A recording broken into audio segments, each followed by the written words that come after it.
Don't Shout at the Vegetables, Lessons in Sustainable Leadership and Human Growth, written and narrated by Max Kent.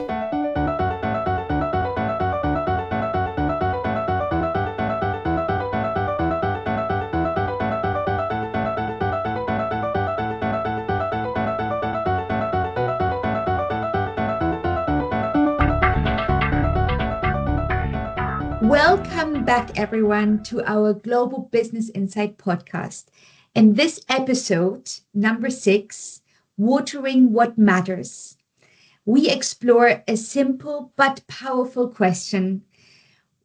Where is your attention actually going? Because in any team or organization, what you water through your time, energy, and presence is actually what will grow. And I'm joined by my partner in crime, Max Kent, who just published the book, Don't Shout at the Vegetables. Max, it's great to have you here. Welcome back. Thanks, Charlotte. I'm really enjoying this series, I have to say. And what it's doing is really bringing the concepts of the book to life. So our listeners are enjoying this as much as we are. Wonderful. Max, if we go right into our first question, what does watering represent in organizational life? Okay, so again, let's keep that gardening methodology and that idea in mind. If you think about watering your garden, that represents really where you're placing your energy, your time, your attention. What you water will grow. So in organizations, you water through what you talk about, what you measure, what you reward, what you actually show up for. If you consistently water emergencies, firefighting, neglecting deep work or development, you train the system to grow more emergencies. You're just going to get more of the same. So over time, the garden reflects what you've been feeding, not what you actually wrote in the strategy. So I think that's something, again, people need to get their head around. The more you focus on putting the fires out, the more fires you're going to get. Very well explained. And then, Max, why do leaders often water the wrong things during these difficult seasons?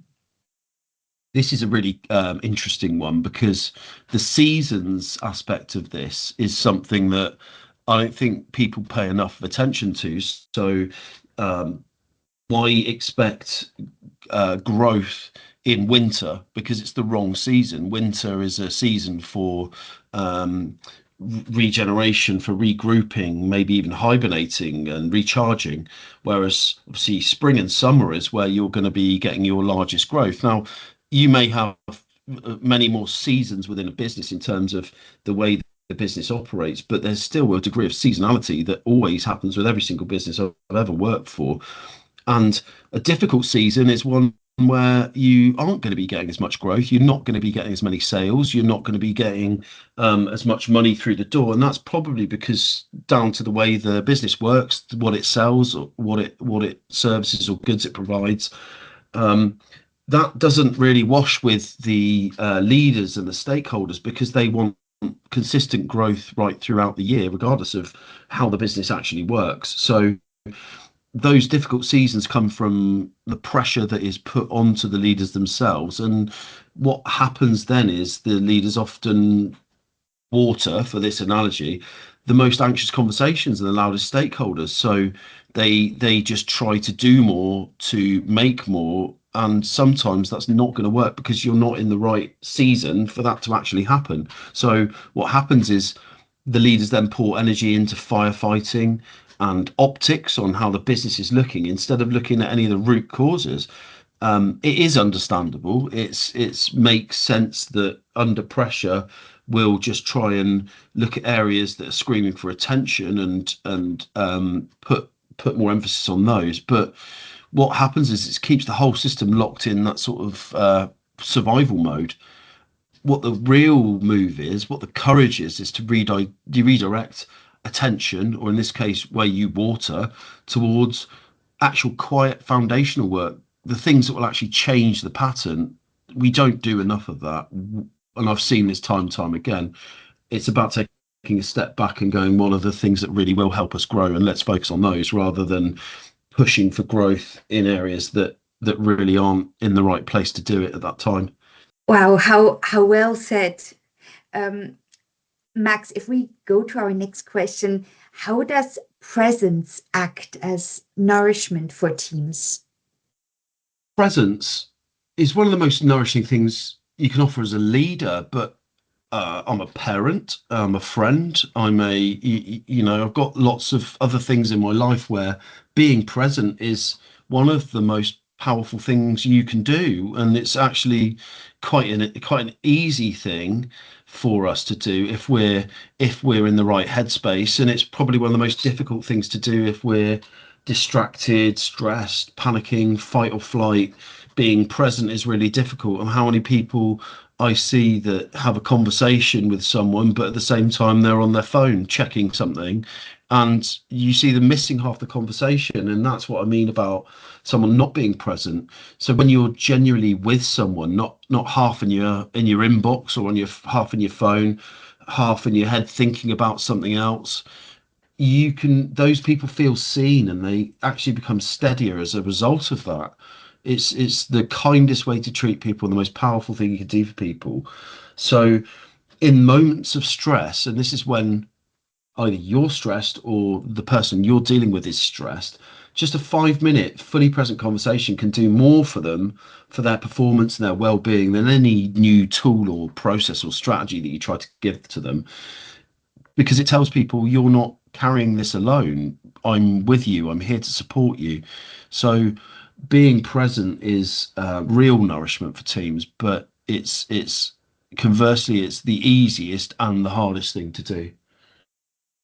Isn't it? Especially showing the presence. And then when you have your phone lying on the table, you're not looking at it, but it's lighting up, and your eyes quickly swing to the phone. Um, that's already disturbing the presence. So keeping your phone in the pocket, small things like that, not constantly looking at the phone. I couldn't relate more to this, especially the whole phone element. Or how others go about any sort of other disturbances. But presence, it's so respectful, and and as a leader, it's important to show an example and have like allocated time to be fully present for their teammates. Thank you Absolutely. for sharing, Max. So coming to the next question, why is connection a more powerful driver than intensity?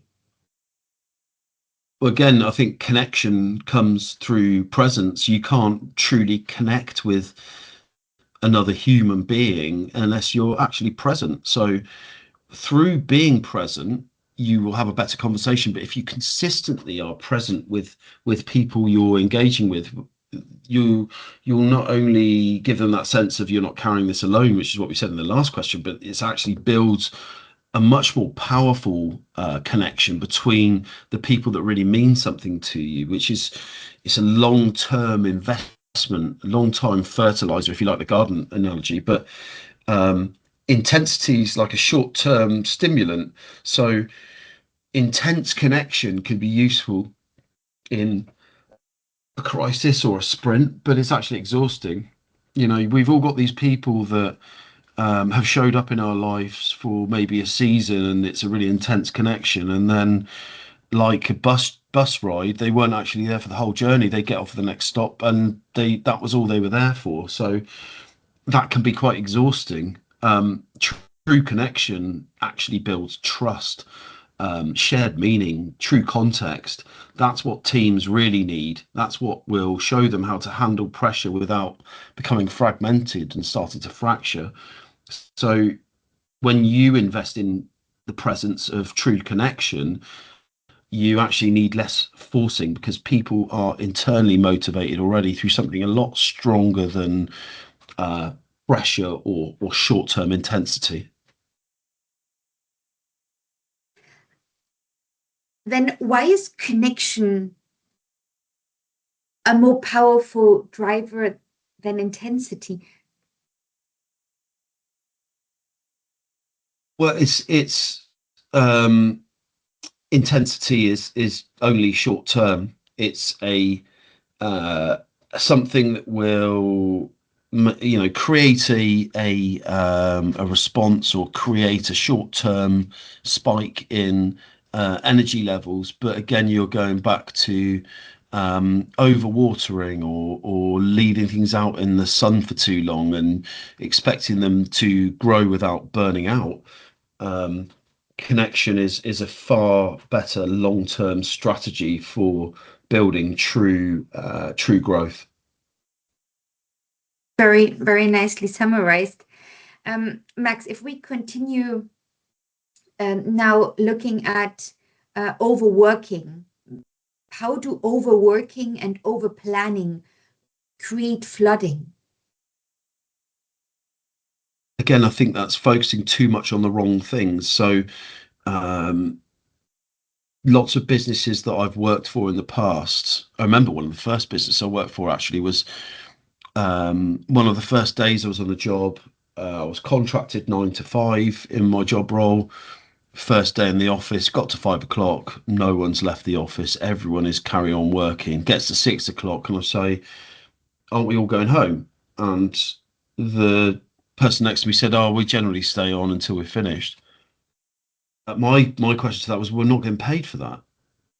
And now I'm affecting my own livelihood because I'm late for all the things I had planned in the evening. I have a life, so the balance is absolutely critical to that. So overworking, it can feel like diligence, but it actually creates a flooding. Over planning is the same. Yeah, we all need a plan. Yes, we need to plan how we're going to do the things that we're setting out to do. But if we keep planning and over planning things without actually actioning anything, again, it feels like you're being diligent, but it just creates a flood of too much information, too much initiative, too many parallel demands, too much time and effort spent on things without having a break or regrouping or recharging and all those things that are actually fundamental to consistent performance. So if that happens, people just stop being able to distinguish what matters. Their effort then spreads really thinly, and the system can't absorb any more water. If you've got a flooded vegetable garden, it can't absorb any more water, and the plants are going to die. So they need drainage, and actually, people need simplification. They need a simple way of working that doesn't overwhelm them. Um, so actually, the most productive thing you can do sometimes as a leader is actually to remove work, not adding more. Oh, very interesting.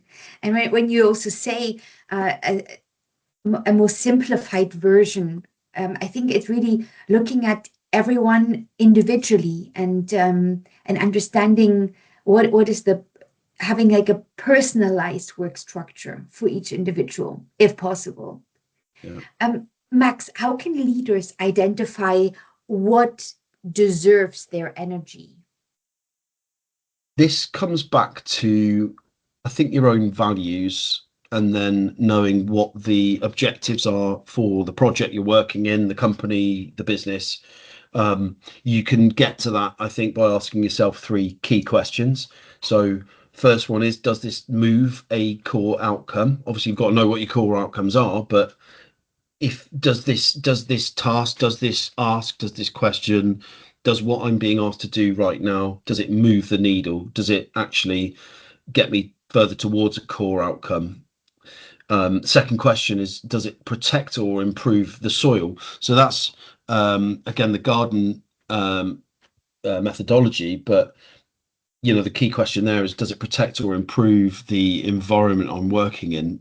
And if it does, then that's going to improve growth and create a better result. If not, then no, it doesn't, and we shouldn't be doing it.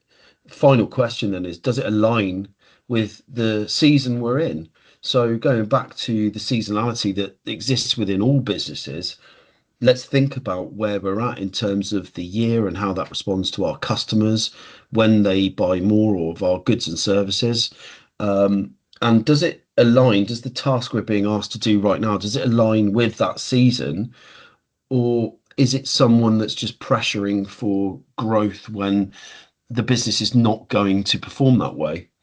The Having that as a simple filter.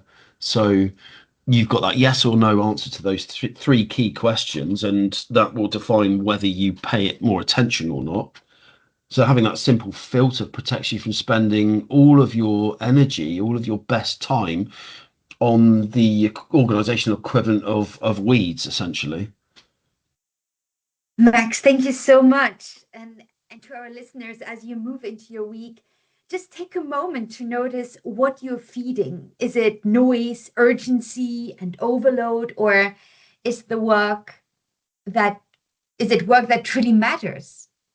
Because leadership isn't just about doing more, as we heard from Max, it's about watering wisely. Max, thank you for all your thought leadership in this episode. Do you have any final words for our listeners today? Thank you, Charlotte. Again, I've really enjoyed this episode. And yeah, as a final thought, I think while we keep referring back to the gardening methodology there, really what we're talking about is understanding how a business truly operates, where we put our attention, what we focus on, and not blindly working on that sort of head down, blinkered vision of growth where we don't take into account any of the aspects of working with human beings and working in a seasonal business and just pushing forward regardless. That is really a recipe for disaster. So I hope everyone takes that on board. See you on the next episode. Absolutely. Thank you for listening and see you next time. Don't Shout at the Vegetables, Lessons in Sustainable Leadership and Human Growth, written and narrated by Max Kent.